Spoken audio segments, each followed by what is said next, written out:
Hello all, இன்றைக்கி Sunday வந்து எங்கள் வீட்டில் என்ன பிரேக்ஃபாஸ்ட்டு அப்புறம் லன்ச் என்னென்னு பார்க்கலாம். மார்னிங் பிரேக்ஃபாஸ்ட் பார்த்திங்கன்னா வந்து இட்லி செஞ்சுட்டேன். இட்லிக்கு சைட் டிஷ் பார்த்திங்கன்னா வந்து சாம்பார் தான் வச்சுருந்தேன். டிஃபன் சாம்பார், அரைச்சி விட்ட சாம்பார். இதான் வந்து மார்னிங் பிரேக்ஃபாஸ்ட்டாக சாப்பிட்டோம். இந்த மாதிரி இட்லியில் டிப் பண்ணி சாப்பிட்டா செம்ம டேஸ்ட்டாக இருக்கும். மத்தியானம் லன்ச் என்னென்னு பார்த்திங்கன்னா வந்துட்டு இங்கேருந்து ஆரம்பிக்கலாம். ஃபஸ்ட்டு வந்து ஒயிட் ரைஸ் கொஞ்சமாக உடச்சி வச்சுருக்கேன். அதுக்கப்புறம் மட்டன் வந்து கிரேவி மாதிரி செஞ்சுட்டேன் கொஞ்சம் எடுத்து. அதுக்கப்புறம் தயிர் பச்சடி பார்க்கும்போதே உங்களுக்கு தெரியும் என்னன்ட்டு.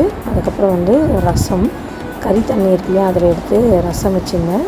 என்ன பார்த்திங்கன்னா பிரியாணி, மட்டன் பிரியாணி தான் வந்து செஞ்சுருந்தேன்.